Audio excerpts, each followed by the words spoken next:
बोल बेधड़क में बात होगी इंडिया यूएस ट्रेड डील की। डोनाल्ड ट्रंप ने भारत पर लगाए भारी टैरिफ को कम करने का ऐलान कर दिया है। जी हां, ये तमाम ट्रेडर्स के लिए खुशी की खबर है। भारत पर यूएस ने 50% टैरिफ लगा दिया था, जिसे घटाकर 18% कर दिया है। भारत अमेरिका व्यापार समझौते की हर ओर सराहना हो रही है। वहीं दूसरी ओर यह भी कहा जा रहा है कि कुछ अनसुलझे सवाल अब भी बरकरार हैं।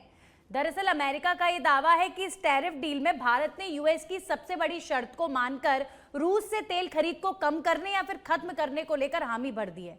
वहीं भारत अमेरिकी वस्तुओं पर अपने टैरिफ को जीरो करने की दिशा में भी आगे बढ़ेगा, ऐसा अमेरिका दावा कर रहा है।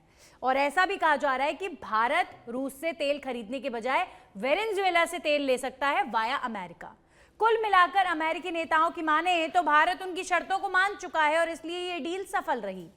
वैसे ये डील भारत के फायदे में ही मानी जा रही है। भारत यूएस की ये ट्रेड डील के और क्या क्या पहलू हैं, इसके क्या फायदे भारत को होंगे, तमाम ट्रेडर्स को होंगे, आज चर्चा इसी पर करेंगे। आप बने रहिए मेरे साथ।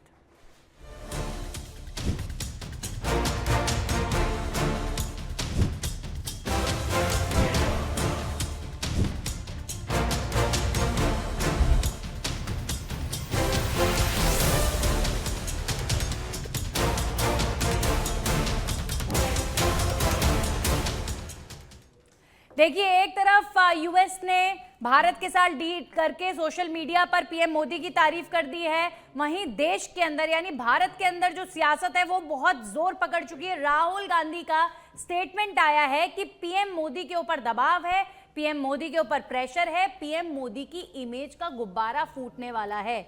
ये बात राहुल गांधी कह रहे हैं। अब किस डायरेक्शन में राहुल गांधी जा रहे हैं राहुल गांधी बता सकते हैं। खुलकर तो नहीं बोल रहे हैं, लेकिन ये कह रहे हैं कि प्रधानमंत्री मोदी ने दबाव में आकर यूएस के साथ डील करी है। वैसे इस डील के पीछे क्या वाकई भारत के ऊपर कोई दबाव था? टैरिफ का जो दबाव था, क्या उसके आगे हमें कुछ हद तक झुकना पड़ा? बहुत सारे सवाल हैं। क्या देश के फायदे में हम ये डील माने, और अगर देश का फायदा है तो पहले ही हम क्यों इस बात को नहीं एक्सेप्ट कर पाए? ये ईगो की लड़ाई क्यों चलती रही अगर फाइनली ये डिसीजन आपको मानना ही था तो? बहरहाल यशवर्धन सिंह जुड़े कांग्रेस पार्टी से, अटल खंडेलवाल जुड़े बीजेपी से, सीए विमल चोपड़ा जुड़े अर्थशास्त्री के तौर पर, देवेंद्र शास्त्री जुड़े हैं पॉलिटिकल एक्सपर्ट के तौर पर। सबसे पहले अटल खंडेलवाल जी का ही मैं रुख करूंगी। अटल जी, पहला सवाल तो आपसे यही रहेगा कि जब यूएस की शर्तों को मानना था, डोनाल्ड ट्रंप ये दावा कर रहे हैं कि रशिया से तेल नहीं खरीदेगा भारत, जब झुकना ही था तो इतना समय क्यों लगाया? फिर ईगो क्यों खेला? झुकना ही था तो झुक जाते। देखिए नंदिनी जी, पहली बात कि ये सब बातें यूएस के आप किसी सोर्स से सुन रहे हैं। भारत ने अब तक इस तरह की किसी भी बात को अपने किसी भी हैंडल पे नहीं डाला है, खंडन भी तो नहीं किया। हमने एक बात बोली है कि भाई जो ये ट्रंप साहब ने टैरिफ कम किए, ये हमारी कूटनीति का दमदार परिचय है। हम इतने टाइम से हमने, देखिए आप अगर देखेंगे तो यूके के साथ हमने पूरे ईयू के साथ ट्रेड डील की, आप बहुत सारे अलग अलग देशों के साथ हमने अलग अलग तरीके से, और अगस्त में लगाई हुई ये प्रतिबंध हमने, आप देखोगे तो पूरा एक क्वार्टर झेला, और एक क्वार्टर में हमको बहुत ज़्यादा नुकसान नहीं हुआ है। हमने उसके बहुत सारे सोर्स भी खोले। अब अच्छी बात यह है कि ये ट्रेड पर यूएस के भी समझ में आया और ट्रंप साहब के भी समझ में आया, और उनको भी लगा कि भी भारत है वो विश्व पटल पर अपनी एक अलग से शक्ति है, और उसको उन्होंने मानना भी स्वीकार किया। आप उनकी सारी शर्तों को मान गए, वो यही तो चाहते थे कि आप रशिया के साथ तेल ना खरीदें, देखिए रशिया के साथ डील ना करें। नंदिनी जी सुनिए, सुन तो लीजिए, अटल जी, दो बातें थी। अमेरिका के प्रोडक्ट पर भारत 0% टैरिफ और भारत के प्रोडक्ट पर 18% टैरिफ। सुन तो लीजिए, आप एक बार सुनिए। भारत अपने हितों व सांस्कृतिक मूल्यों की रक्षा करना अच्छे से जानता है। ये एक पहली टैगलाइन है हमारी, इसके साथ हम कोई समझौता नहीं करते। और अब रही बात, ये सब बातें आपने भारत के किसी भी एक हैंडल से सुना हो, सरकार गवर्नमेंट ऑफ इंडिया की तरफ मजाक चल रहा है या क्या? मोदी मतलब अमेरिकी राष्ट्रपति बड़े बड़े दावे कर रहे हैं और आप यहाँ पर बैठकर कह रहे हैं कि नहीं, वो तो यूं ही बोल रहे हैं। मतलब उनकी बात की कोई मान्यता नहीं है क्या? मान्यता है ना कि उन्होंने 25% टैरिफ को 18 पे ला दिया। हमने उसको सहर्ष स्वीकार किया, और 140 भारतीयों ने उनका धन्यवाद दिया, क्योंकि दो बड़ी डेमोक्रेटिक कंट्रीज के बीच में आप रशिया ये के साथ डील डील होती को है। खत्म करेंगे कि नहीं करेंगे, आप तो ये बता दीजिए। देखिए एक और आपने बात, हामी भरी है कि नहीं भरी है यूएस के आगे? मैं आपको बहुत स्पष्ट तरीके से बताता हूं कि जितना मैं विदेश मंत्री साहब को जानता हूं और मैं माननीय प्रधानमंत्री जी को जानता हूं, भारतीय हितों की रक्षा सर्वोपरि है। उसी का नाम भारतीय जनता पार्टी है। हम नेशनलिस्ट पीपल्स हैं, कहीं तक भी चले जाएंगे, लेकिन नेशन की आन बान पे किसी तरीका कुछ नहीं। हम वो नहीं सवाल का जवाब नहीं है सर। क्या मेरे सवाल का जवाब तो जवाब ये है ना आपके सवाल का कि जो रशिया भी के साथ जो डील तेल की चल रही थी उसे क्या आप समाप्त करेंगे? डोनाल्ड ट्रंप झूठ बोल रहे हैं या फिर आप झूठ बोल रहे हैं? मैं नंदिनी जी, आप ऐसे समझने की कोशिश कीजिए कि ये विदेश नीति के मामले हैं। बहुत बार अलग अलग तरीके से रणनीति, इंटरनेशनल इश्यूज के कारण, क्योंकि बहुत सारी जगह पे अलग अलग क्षेत्र में अलग अलग चीजें होती रहती हैं। आप ऐसे देखिए, हम इस पर खुलकर बोल तक नहीं एक पा बात रहे देखिए, हैं और हम कह रहे हैं हम डिप्लोमेटिकली बहुत सक्सेसफुल रहे, हम बिल्कुल खुलकर रहे ना, स्टैंड नहीं ले पा रहे हैं। एक बात बताइए, हम कुछ नहीं कर पा रहे हमने हैं। फोन किया या डोनाल्ड ट्रम्प साहब ने फोन किया?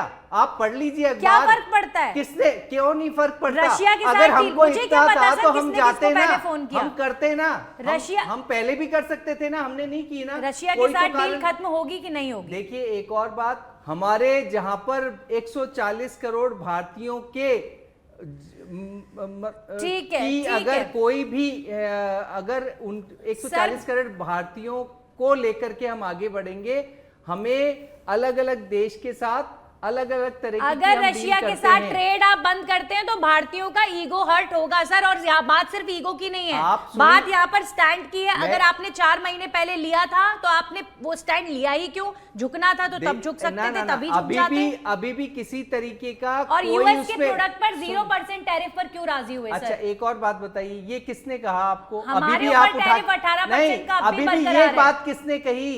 आप ये सब चीजें पता है क्या है, आप सब ये चीजें डोनाल्ड ट्रंप ने कही है, सुन लीजिए, खुलकर कही है। खुलकर तो वो बहुत सोशल मीडिया पर कही है, पूरी दुनिया के सामने कही है। फिर डोनाल्ड ट्रंप साहब ने तो बहुत सारी युद्धों को भी रोका। तो झूठ बोल रहे हैं क्या डोनाल्ड ट्रंप? नहीं, आप मानते हैं क्या कि रोका? ठीक है, आप बताइए, प्रधानमंत्री मोदी सोशल मीडिया पर ये क्यों सोशल मीडिया पर उनकी तारीफ कर रहे हैं, उनके साथ डिप्लोमेटिकली उनको इतना बड़ा बता रहे हैं, उनको पीस मेकर बता रहे हैं दुनिया में। एक और बात नहीं समझ लीजिए आप, एक बहुत इंपॉर्टेंट बात कि भाई दो बड़े डेमोक्रेटिक कंट्रीज हैं, उनके बीच में अगर शांति के साथ कोई अच्छी ट्रेड डील होती है, उससे पूरे विश्व को ही बहुत सारी तरीके से व्यापारिक यशवर्धन जी, राहुल गांधी कह रहे हैं, राहुल गांधी ये कह रहे हैं कि प्रधानमंत्री को झुकना पड़ा, दबाव में है, प्रेशर में है पीएम मोदी, और उनके इमेज का गुब्बारा फूटने वाला है। तो राहुल गांधी जब ये बातें करते हैं तो फैक्ट्स क्यों नहीं बताते? किस मार्फत वो इतनी बड़ी बात कह रहे हैं? कौन सी इमेज, कौन सा गुब्बारा, क्या कहना क्या चाह रहे हैं राहुल गांधी? समझ नहीं आती राहुल गांधी की बात सर। जी मैं बता देता हूं, मैं समझा देता हूं आपको, फैक्ट बता देता हूं आपको नंदिनी जी। वाजपेयी जी के टाइम में 3.31% टैरिफ था अमेरिका की तरफ से भारत पर, जो मनमोहन सिंह जी के वक्त घटकर 2.93% आ गया था। ठीक है, ये तो आ गए फैक्ट। अब वो 2.93% से 18% अब ट्रंप साहब ने लगा दिए हैं, जिसकी अभी भाजपा के प्रवक्ता खुशी मना रहे थे कि 2.93% से अब 18% हो गया है, तो ये बहुत बढ़िया काम हो गया है भाजपा के प्रवक्ता के अनुसार। तो ये किस बात की खुशी मना रहे हैं, ये बात समझ में नहीं आई। दूसरा, नंदिनी जी आप भी पॉलिटिकल साइंस भी आपने पढ़ी होगी कि एक संप्रभु राष्ट्र जो भारत मोदी जी से पहले था, उसकी स्थिति क्या कर दी कि ऑपरेशन सिंदूर के सीज फायर की घोषणा अमेरिकन राष्ट्रपति करते हैं, किसी भी तरह की ट्रेड डील की घोषणा अमेरिकी राष्ट्रपति करते हैं, और वो लिखते और हैं कि on the request of mister Modi I have done this trade deal. ये बात हो रही है। वो ये कह रहे हैं कि हम तो 0% टैरिफ पे आपको सामान देंगे और आपसे 18% टैरिफ लेंगे। ये स्थिति हो गई है। सारी घोषणाएं वहां का जो कृषि मंत्री, जो जिनका डिपार्टमेंट एग्रीकल्चर सेक्रेटरी, वो खुशियां मना रहे हैं कि अमेरिकी जो फार्मर है उनके लिए बहुत बड़ा एक मार्केट ओपन होने वाला है। तो ये कौन सा मार्केट ओपन होने वाला है, ये लोग बताते नहीं है, ये लोग चुप हो जाते हैं। बेशक चलिए, कुछ परिस्थिति में हो सकता है, मान लेते हैं कि भारत सरकार थोड़ा सा लचीलापन लेकर आया, लेकिन ये बात भी तो सच है कि जो 50% टैरिफ डोनाल्ड ट्रंप ने अपनी जिद में लगाया था, उससे रिलैक्सेशन मिलने पर बहुत सारे जो इंडियन ट्रेडर्स हैं उन्हें फायदा मिलेगा। उनके हित के लिए अगर भारत सरकार ने ये किया भी है तो इसमें क्या बुराई है? नंदिनी जी, छोटे से छोटे देशों ने मुंह तोड़ जवाब दिया अमेरिका को। जब वहां के नागरिकों को बेड़ियों में डालकर उनके एयरपोर्ट पर उतारा गया तो उन देशों ने मना कर दिया कि हमारे नागरिकों को आप सहसम्मान भेजेंगे तो हम इनको लेंगे। हमारे वाले जो नेता हैं चुप हो जाते हैं अपनी इमेज को बचाने के लिए, चू तक नहीं कर रहे हैं, बोल नहीं पा रहे हैं। अमेरिकन राष्ट्रपति लगातार इनके बारे में कुछ कुछ बोलते रहते हैं, ये चू नहीं कर पा रहे हैं। ये वो तो पीएम मोदी की तारीफ कर रहे हैं। अभी तो नई मित्रता एकदम से पनपी है। प्रधानमंत्री नरेंद्र मोदी ने भी उनकी तारीफ की है और डोनाल्ड ट्रंप की। मैं तो सिर्फ इतना कह रही हूँ कि सर, अगर हमारे इंडियन ट्रेडर्स के लिए ये हुआ है, ये 50% का लोड खत्म हुआ है, तो ये अच्छी बात है। ये बेटर सिचुएशन नहीं है क्या? परेशान हो रहे थे वहां के ट्रेडर्स। 2.93% से बढ़कर 18% हो गया है। बेटर है। वो एक अलग मैटर है, वो पिछले साल का मैटर है। कैसे मैटर है? सेम ही वो मैटर है। एक अलग मैटर है। अभी 50% का नहीं लोड तो नंदिनी कम जी, हुआ ना, अलग कैसे मैटर हुआ? नहीं है, अलग मैटर नहीं है, अलग मैटर नहीं है। ठीक है। आप एक ऐसे व्यक्ति से डील कर रहे हैं, एक ऐसे देश से जो आपके हाथ पांव मरोड़ता है। ठीक है। कहता है 50% करेंगे। अटल जी कुछ जवाब देना चाह रहे हैं सर, 30 सेकंड में जवाब दीजिए, फिर मैं और प्रवक्ताओं के पास जाऊंगा। हर्षवर्धन जी, यूएस ने अपनी नीति बदली है तो कोई एक देश बताएंगे जिसपे उसका टैरिफ नहीं बदला हो? ट्रम्प साहब के कॉल, एक केवल देश, केवल एक देश। आप देखिए, इनको नहीं पता, इनको नहीं पता, ये केवल, अरे आपके तो जॉर्ज सोरास भी जवाब देते हैं। चलिए ठीक है, देवेंद्र शास्त्री जी, विमल चोपड़ा जी और देवेंद्र शास्त्री जी का रुको। एक सेकंड सर, झगड़ा मत कीजिए, और भी प्रवक्ता है, सबको बराबर का समय मिलना चाहिए सर। अटल जी रुकिए, यशवर्धन जी रुकिए, अटल जी, यशवर्धन जी रुक जाइए।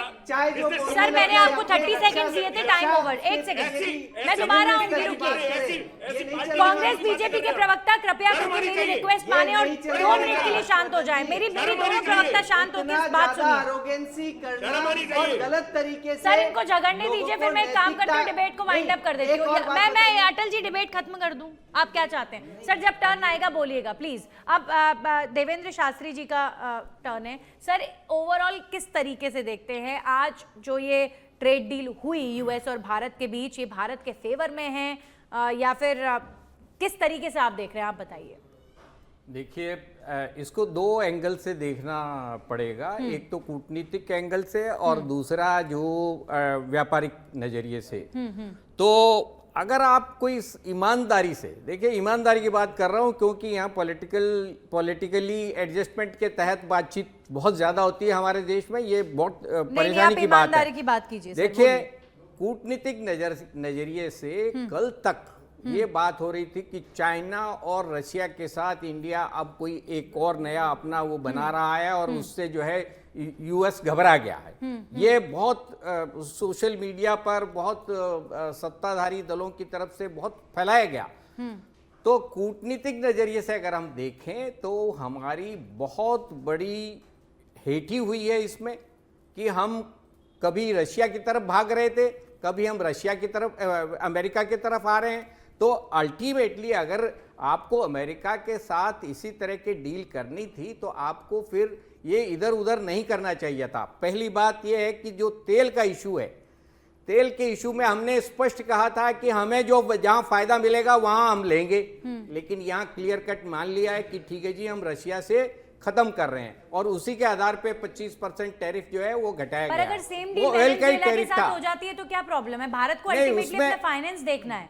लेकिन ये कहीं कंडीशन नहीं है कि साहब वेनेजुएला से या यूएस से जो तेल आएगा, एनर्जी आएगी, वो इनसे रशिया से सस्ती आएगी। ये डाउटफुल है, इसके बारे में कोई क्लेरिफिकेशन नहीं है। महंगा भी लेना पड़ सकता है। क्यों? इसका कारण है क्योंकि एक टारगेट दे दिया है, इंडिया को एक लक्ष्य दे दिया है कि आपको $500 बिलियन का व्यापार हमारे साथ करना पड़ेगा। और उसको हमने एक्सेप्ट कर लिया। हम अमेरिका की बात तो क्यों सुन रहे हैं? उसके पीछे कारण क्या है? बहुत बड़ी रकम है, बहुत बड़ी रकम। ये एक तरह से घूस ली जा रही है। मैं समझता हूं कि अमेरिका जो है ट्रेड डील के नाम पे ये पैसा आपसे वसूलेगा। विमल जी, हम क्यों यूएस की बातों को हमें सुनना पड़ रहा है? क्या ये हमारे फायदे का विषय नहीं है? एक पॉइंट और जी, और दूसरा जो बात हो रही थी कि हम हमारे फार्मर्स के हितों को ध्यान में रखेंगे, यहाँ पर उस बारे में कोई क्लेरिफिकेशन नहीं है। और जैसे कि यशवर्धन जी कह रहे हैं कि अमेरिकन किसान जो है या किसानों के व्यापारी जो है वो खुशी मना रहे हैं, तो ये भी एक चिंता का विषय है कि इस तरह के कॉम्प्रोमाइजेस की जरूरत क्या पड़ रही है। ठीक है विमल जी, आप ओवरऑल कैसे देखते हैं, क्या इंडिया और यूएस की नजदीकियां अगर होती हैं तो ये भारत के फेवर का विषय नहीं है? आप किस तरीके से देखते हैं? नंदी जी, बिकॉज ये सारा मैटर फैक्ट से रिलेटेड है, तो मैं इसमें किसी के स्टेटमेंट या सबको महत्व देने के बजाय let us come two figures. Number 1, 50% tariff नहीं था, 25% टैरिफ था, 25% पेनल क्लॉज था। पेनल क्लॉज इमीडिएटली हटा दिया गया, point number 1। Point number 2, Donald Trump का पिछला टर्म और वर्तमान टर्म दोनों में आप देखें तो पिछली टर्म में इंडिया ने रिटेलिएटरी टैरिफ्स लगाए थे। इस टर्म के अंदर जब यूएस ने कुछ भी चीज इनिशिएट करी इंडिया के अगेंस्ट में, तो इंडिया ने कुछ भी एग्रेसिव एक्शंस नहीं लिए और बिल्कुल शांति से अपने जो है ना न्यूट्रल रह करके, किसी को भड़काने वाली काम भी नहीं। And I will agree with Atal ji कि भारत के इंटरेस्ट में जहां से सस्ता तेल मिला वो वहां से लेंगे।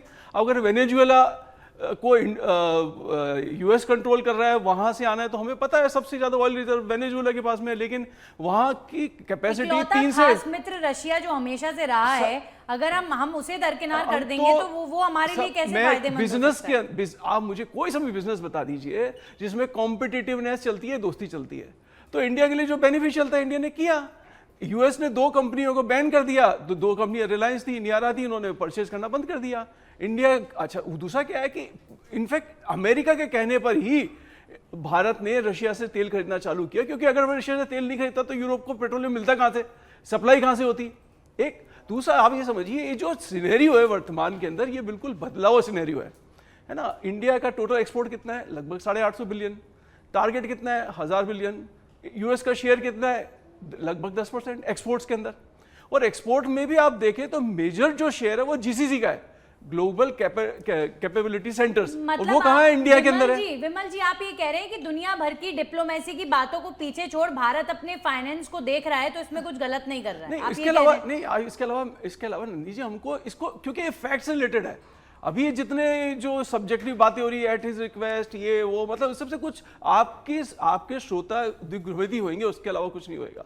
तो मेरा कहने का इंडिया का जो सर्विस सेक्टर है उसके ऊपर तो डोनाल्ड ट्रंप ने कुछ किया ही नहीं था। पर विमल जी, डोनाल्ड ट्रंप भारत को दबाने की कोशिश लगातार कर रहे हैं और हम दब रहे हैं। देखिए ये भी तो दुनिया में किरकिरी कर रहा है ना भारत। ये ऐसी पॉलिटिकल स्टेटमेंट है जिसके ऊपर मैं कुछ भी कमेंट देना नहीं चाहूंगा। विद्वान लोग बैठे हैं, वो ऑलरेडी कमेंट्स कर ही रहे उसके ऊपर। मैं तो सिर्फ आपको अर्थशास्त्री के हिसाब से फिगर्स की बात बता रहा हूं। मैं आपको ये डील फायदेमंद है भारत के लिए, आप ये कह रहे हैं? यस, मतलब मैं ये कह रहा हूं, क्योंकि इस डील के ऊपर जब तक आपके पास मसौदा नहीं आ जाए, आप कुछ भी बोलेंगे तो आप लोगों को कंफ्यूज ही करेंगे, इसके अलावा कुछ नहीं होगा। सर ठीक है, भारत के मसौदे का इंतजार है, लेकिन अब डोनाल्ड ट्रंप ने तो अपना मसौदा दिखा दिया ना। एक लास्ट में एग्जांपल देता हूं। ट्रंप झूठ बोल रहे हैं। देखिए, वो मैं कोई कमेंट नहीं करता, मैं कह रहा हूं 34% चाइना के ऊपर टैक्स लगा, टैरिफ है ना, आपके पास 18% है ना। आप मतलब ये तो समझिए, बांग्लादेश के ऊपर 20% है, आपके ऊपर 18%। 18% वाला कोई कंट्री बताइए एशिया के अंदर जिसने 18% पे डील किया हो। तो पर शर्त कितनी बड़ी है? अरे उसमें फ्यूचर पीरियड लिखा हुआ है क्या? $200 बिलियन का, तो अभी मान लो 180 से $200 बिलियन का एनुअल है, $500 बिलियन का बिजनेस की बात कर रहे हैं। मैं तो पॉलिटिकल स्टेटमेंट पे जाना चाहूंगी। अभी भारत में बड़ी हलचल हुई कुछ घंटों पहले, राहुल गांधी के स्टेटमेंट पर चर्चा कर लेते हैं सर। बहुत बड़ा स्टेटमेंट है और लीडर ऑफ अपोजिशन है, उन्होंने ये बोला है कि झुक गए प्रधानमंत्री मोदी, बहुत प्रेशर है उनके ऊपर, बहुत दबाव है, प्रधानमंत्री की इमेज का गुब्बारा फूटने वाला है। ये बयान उन्होंने मीडिया के सामने दिया है राहुल गांधी ने। इतना बड़ा बयान, हम झुक गए, प्रधानमंत्री झुक गए, कौन से दबाव की बात हो रही है, जरा आप ही बता दीजिए। नंदिनी जी, एक तो आप उन लोगों की बातों को बहुत ज्यादा बढ़ा चढ़ा के, जिनका कोई महत्व नहीं। आप देखिए, वो तो लीडर ऑफ अपोजिशन है। आपको ध्यान है क्या, मोदी शब्द पे ही उन्होंने कहा मोदी सब चोर होते हैं, ये उन्होंने ही तो कहा था और फिर माफी मांगी थी। तो ये उनके स्टेटमेंट्स को तो जाने दो। कांग्रेस को इस बात पे खुश होना चाहिए कि कल तक वो क्या कह रहे थे बजट आने पर, कि साहब खड़गे साहब जो कि इनके राष्ट्रीय अध्यक्ष हैं, उन्होंने कहा साहब शेयर मार्केट गिर गया और इसलिए बजट खराब है। और आज तो शेयर मार्केट चढ़ गया इस डील के बाद, तो लोगों का हित है ना, चढ़ गया ना, तो अब तो कम से कम बोलो कि ये डील ठीक है। अब रही बात, देखो आप कह रहे थे कि रशिया के साथ हमारे कूटनीतिक रिलेशन कैसे रहेंगे।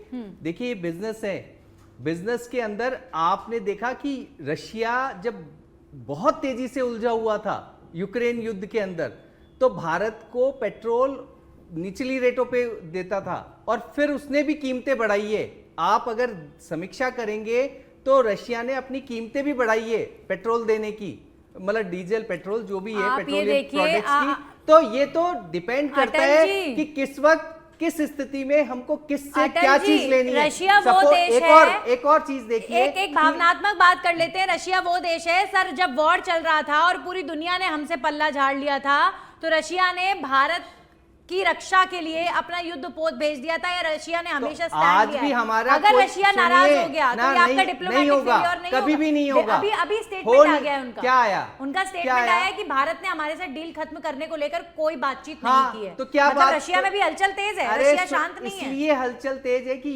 आप देखिए ट्रम्प साहब हलचल तेज हर जगह जहां जाते हैं वहीं करवाते हैं ना। ये तो अपन पिछले तो एक उनकी साल से तारीफ देख क्यों ही कर रहे रहे हैं हैं ना। आप लोग फिर? उनके देखिए पीछे क्यों नहीं, हैं? ये एक दो डेमोक्रेटिक देशों की तारीफ वो है कि उनका एक साथ चलना पूरे विश्व के लिए फायदेमंद है, भारत के 140 लोगों के हितों के लिए फायदेमंद है। हम इन दो बातों पे बात कर रहे हैं। नंदिनी पाकिस्तान जी, की चाटुकारिता का मजाक उड़ता है सर सोशल मीडिया ऐसा पर, है इतने मीम्स बनते सुनिए, हैं। इसलिए बनता है, हमें दुनिया उस इसलिए- कैटेगरी में ना सुन डाल दे लीजिए, आज के इस सुन इंसिडेंट के लीजिए, बाद। इसलिए बनता है कि पाकिस्तान वहां जा करके और बहुत सारे अलग अलग तरीके से ट्रीट, अभी पाकिस्तान की इकोनॉमी आज मान लीजिए 10 ट्रिलियन हो तो कोई पाकिस्तान की उसका चाटुकारिता का कुछ भी नहीं होगा।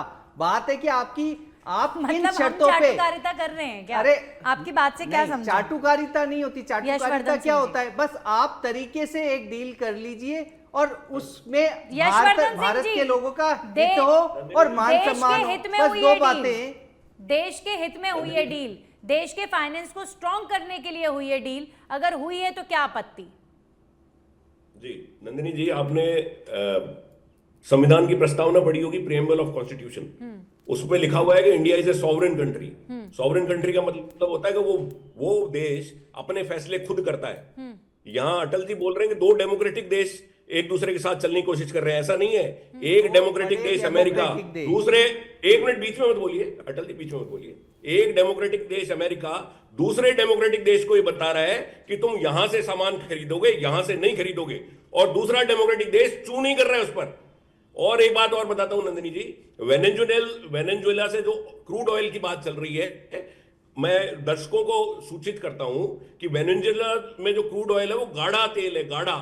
उसकी जो रिफाइनरी है वो अलग तरह की होती है। जो रशियन जो क्रूड है वो अलग है, वेनेजुएला अलग है। हमें सारी रिफाइनरीज को अपग्रेड करना पड़ेगा, बहुत सारी रिफाइनरीज डिफंक्ट हो जाएंगी। और मैं तो फिर ये कह रहा हूं कि कोई भी दूसरा देश भारत को कैसे गाइड कर सकता है कि आपको यहां से ही खरीदना पड़ेगा, यहां से आप नहीं खरीदोगे। ये कौन सी तरह की बात हुई? यानी कि आपने पूरे संविधान को सेल पर डाल दिया है, आपने पूरी संप्रभुता को एक डील में खत्म कर दिया। भारत अब संप्रभु देश नहीं बचा गया। अमेरिकी राष्ट्रपति कौन होते हैं हमारे बारे में बोलने वाले? हमारे प्रधानमंत्री सदन में खड़े होकर क्यों नहीं बताते भारत की जनता को? किसी देश के प्रेसिडेंट की बात भारतवासी तो कंसिडर नहीं करेगा। जहां भारत की बात आएगी तो भारत की जनता अपने आप में सक्षम है, और हम अपने लीडर से भी यही एक्सपेक्ट करेंगे कि वो भी इसी तरीके से हमेशा जो हमारी रीति नीति चलती रही है उसी पर चलेंगे। बहरहाल अटल जी जवाब देना चाह रहे हैं सर, लेकिन मेरे पास लिमिटेड टाइम है अभी। मैं देवेंद्र शास्त्री जी का मैं रुख करना चाहूंगी। सर देखिए, ये तो रही एक बात, एक विपक्ष के लीडर्स ये कह रहे हैं कि भारत की संप्रभुता या भारत ने स्ट्रांगली एक्शन नहीं लिया तो दुनिया में किरकिरी, और हम ले सकते हैं स्टैंड, हम क्यों झुक रहे हैं, इस पर सवाल खड़े हो रहे हैं। लेकिन अगर कुछ परसेंट झुकना हमारे फेवर में भी है या हमारे लोगों के फेवर में भी है, फाइनेंशियली हमें चोट पहुंचाने वाले टैरिफ से हमें बचा रहा है, तो इसमें क्या दिक्कत है? देखिए नंदिनी जी, आ रही हूं, अटल जी, मैं आपके 50% टैरिफ से अगर 18% जीरो वाली टैरिफ 18% पे ला के टिका दी गई है, तो ये समझ लीजिए कि ये हमारे फेवर में नहीं है। 18% का बोझ तो आपको उठाना ही उठाना पड़ेगा। मैं ये कह रहा हूं, ये पूरी डील के अंदर एक पॉइंट कोई ऐसा बता दिया जाए जो भारत के पक्ष में जाता है, एक भी नहीं है, एक भी नहीं है जो जो जो कि हिंदुस्तान जो है यूएस को मना सका है, कहीं भी नहीं। और जल्दी मैं जल्दी ये बात कह रहा करते हूं कि जिस तरह की टारगेट दी गई है इंडिया को, जब से वो बहुत ही थका देने वाली, आर्थिक रूप से बहुत नुकसान पहुंचाने वाली है। जी 10 नवंबर जब से सर्बियो गोर who is the most trusted person of Trump, जब वो आए थे तभी क्लियर हो गया कि ये डील होएगी, और ये डील हो गई है। तो आप समझिए कि 2 महीने या 3 महीने पीछे बैकग्राउंड वर्किंग चली। Point number 1। Point number 2, India में आप जैसे मैंने कहा कि सिर्फ 10% एक्सपोर्ट यूएस को हो रहा है, उसमें से भी सर्विस का एक्सपोर्ट 2 टाइम्स है, गुड्स का 1 टाइम है। तो आपका इम्पैक्ट कितना कम हो गया। तीसरी बात, 18% की जो रेट है और $500 बिलियन का जैसे बता रहे हैं, वो कमिटमेंट फ्यूचर के लिए है। तीसरी और कई बात है, आपको ऑयल लेना है, पेट्रोलियम लेना है, आप वेनेजुएला से ले, आप कहीं से भी ले, उससे आपकी तो एनर्जी रिक्वायरमेंट, कोल को भी नहीं ऐड किया है, कोल की रिक्वायरमेंट है। उसमें डील में आने की क्या जरूरत है? 100 गीगावाट बाय 2047 तक अगर इंडिया को इलेक्ट्रिसिटी प्रोड्यूस करनी है तो कोयला चाहिए। अमेरिका से ले लीजिए, फर्क क्या पड़ रहा है। अब उसके सोयाबीन की बात आ जाती है, तो आपको पोल्ट्री फीडिंग के लिए, मुर्गी पालन के लिए भी आपको फूड चाहिए होता है। तो आप विमल जी, यहाँ बहुत प्रश्न सारी ये चीजें हैं। नहीं, विपक्ष तो मेरा प्रश्न ये खड़ा कर रहा है, आप मेरा सुनिए ना प्रश्न उनका कि अमेरिका कौन है, अमेरिका क्यों हम लोगों को टैकल कर रहा है या हमारा लीडर बनने की कोशिश कर रहा है, हम अमेरिका को इतनी तवज्जो क्यों दे रहे मैं हैं? फिर ये कह रहा हूँ, ये पॉलिटिकल स्टेटमेंट है, ये मेरा सब्जेक्ट नहीं है। मेरा सब्जेक्ट सिर्फ फिगर्स के ऊपर है, फिगर्स के ऊपर है। पेट्रोल की प्राइस ₹2 बढ़ गई, लेकिन आपको महीने का बजट में पेट्रोल का हिस्सा कितना, 1%, 2%। एक पॉइंट यहाँ तो पे आपका comment अटल जी से ले लेते हैं, पॉलिटिकल फिर समय स्टेटमेंट से मेरा कोई लेना देना नहीं है। जी, भारत की विदेश नीति जो रही है वो बहुदृष्टिकोण अपनाया है उसने, चाहे वो क्वाड हो, चाहे ब्रिक्स हो, और यूरोपीय संघ हो या अमेरिका हो। हम लोगों ने हमारी जो सिचुएशंस हैं उसके अकॉर्डिंगली हमारी विदेश नीति रही है। और हम, ये होता है ना कि अग्रेसिवली जवाब दो, ये करो वो करो, क्यों करो? हम अपनी नीति पे चल रहे हैं और लोग उसके अकॉर्डिंगली हमारे साथ आ रहे हैं, हमारा मान सम्मान रहता है। हम इस तरीके से नहीं है कि कहीं पर जाकर के और मान सम्मान गिराने की नौबत आए, इस तरह की हमारी नीति नहीं रही है। क्योंकि नेशनलिस्ट पार्टी होने का यही एक अर्थ है कि हमारा भी मान सम्मान रहे और हमारे देश का भी मान सम्मान लेकिन आज अगर ये कह रहे हैं कि हमारे किसानों की जमीनों पर ये डाका डालने आ जाएंगे अमेरिकन, तो ये तो देश का किसान भी एक्सेप्ट नहीं करेगा। ये होगा क्या नंदिनी जी? और वोट के दम पर भारतीय जनता पार्टी के बेसिक सिद्धांत के खिलाफ हम जाएंगे क्या? ये संभव नहीं है। आपको देश ने बहुत प्रेम दिया है और देश के हित में आपने बिल्कुल सारे कार्य किए होंगे, ऐसी उम्मीद करते हैं। मैं बोल रहा हूँ कि देश के 140 करोड़ के मान सम्मान की रक्षा करना हमारी जिम्मेदारी है और हम करेंगे। और हमने टाइम ओवर, क्या कमाड़ा करके आए? बहुत से लोग इनफैक्ट ओपन फाउंडेशन मैं 20 सेकंड्स और प्रवक्ता भी कुछ कहना चाह रहे हैं, उनको भी दे देती हूँ।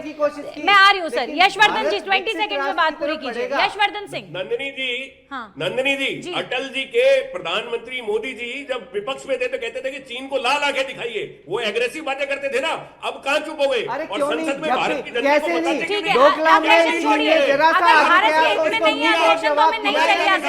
कोई बात ये नहीं। जवाब दिया या नहीं दिया? ठीक है, विमल जी, देवेंद्र जी बोलेंगे अब 1 second.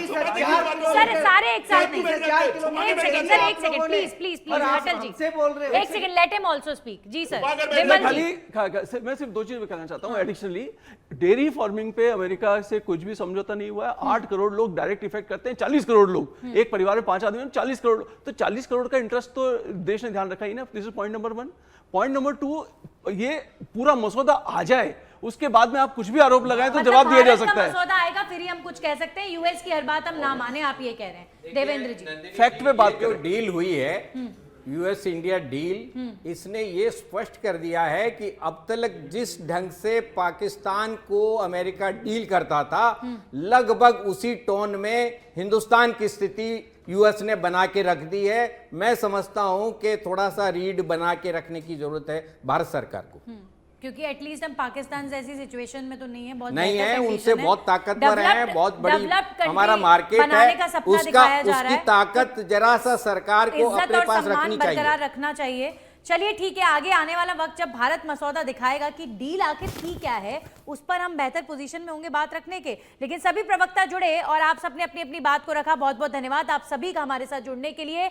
US India tariff deal पर अभी फिलहाल राहत की बात यह है कि जो 50% का बोझ अपनी जिद में डोनाल्ड ट्रंप डाल रहे थे, उसे 18% कर दिया है। अब आगे देखते हैं इस पर क्या होता है। इसी के साथ खास पेशकश में इतना ही। नमस्कार।